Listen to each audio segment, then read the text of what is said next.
दोस्तों बहुत बहुत स्वागत है आपका एक और नई वीडियो में। इस वीडियो में हम जो बात करने जा रहे हैं दोस्तों, जो ऐश्वर्या का एविक्शन हुआ है किस बेसिस पे किया गया है।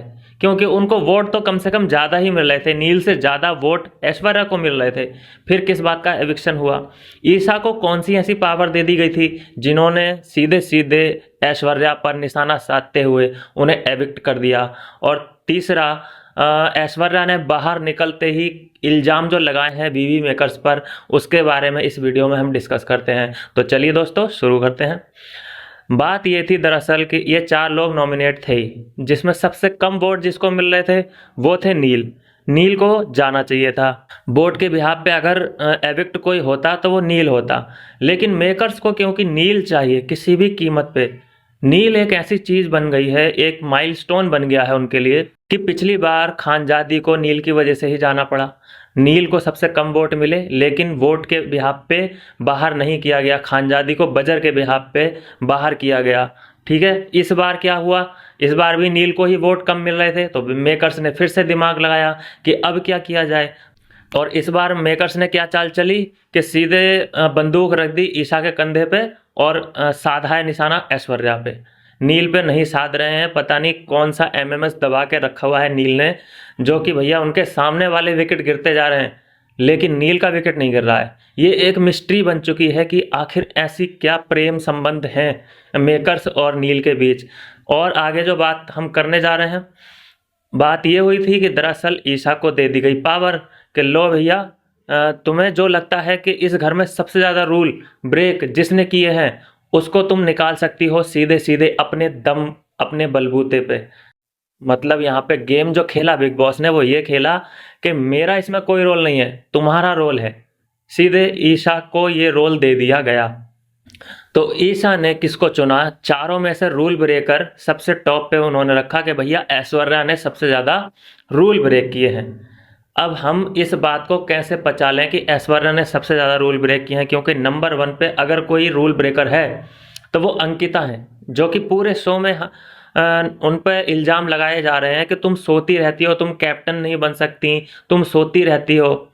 ये सारी चीज़ें तो एलिगेशन तो उस पर अंकिता पे लगाए जा रहे हैं। फिर दूसरे नंबर पर रूल ब्रेकर है अनुराग, उसका कोई नाम नहीं लिया। लेकिन ईशा को क्योंकि अपनी पर्सनल खुन्नस थी ऐश्वर्या से, तो इस बिहाफ पे उन्होंने सीधे सीधे उसको एविक्ट कर दिया। यहाँ पे कोई रूल ब्रेक वाला उन्होंने सीन नहीं अपनाया। तो यहाँ पर फिर से एक बार हिपोक्रेट जो हमारे बिग बॉस हैं उनका चेहरा सामने आ चुका है। लेकिन भैया जनता का सवाल एक कॉमन सा सवाल है कि अगर तुम्हें यही सब ड्रामा करके लोगों को बाहर करना है तो फिर ये वोटिंग लाइंस क्यों ओपन की जाती हैं। ये एक बहुत बड़ा सवाल है, लेकिन इस सवाल का इन लोगों के पास कोई जवाब नहीं है, क्योंकि जो चीटर लोग होते हैं उनके पास कोई जवाब नहीं होते, उनके सर बस ऐसे झुके होते हैं। सुनने दो, आने दो, जो भी आ रहा है उन्हें कोई फर्क नहीं पड़ता, कुछ नहीं कह सकते वो इस मामले में, क्योंकि उनके पास इस बात का कोई भी जवाब नहीं है। अच्छा ठीक है, ऐश्वर्या को एविक्ट करने के बाद ऐश्वर्या बाहर आई। बाहर आके जो उन्होंने धमाकेदार इंटरव्यू दिया, सीधे सीधे उन्होंने मेकर्स पर इल्ज़ाम लगाया है कि ये शो मैं तो जाना ही नहीं चाहती थी इस शो में, लेकिन ये मेकर्स पीछे पड़ गए मेरे और इस तरह से मुझे निकाला कि मेरा मतलब कि जो मेरी साख थी, मेरी जो इमेज को धक्का लगा है।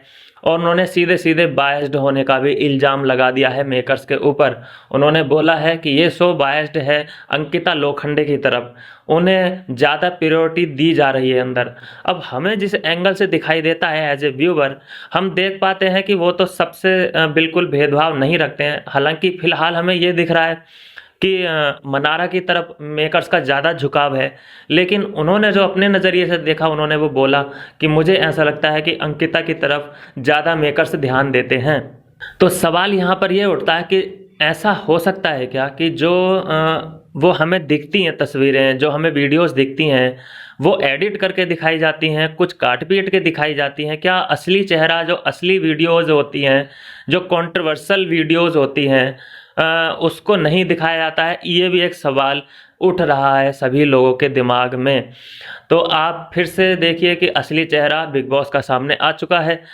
जो वोटिंग लाइन खोल दी जाती हैं उसका कोई मतलब नहीं रह गया है। धीरे धीरे बिग बॉस की साख ताक पे रखी जा रही है। अगर ऐसे ही एविक्ट करना है लोगों को कि तुझे एक वो दे देते हैं पावर, तू इसको एविक्ट कर दे, तो फिर ये गेम का मज़ा ख़राब होने वाली बात है।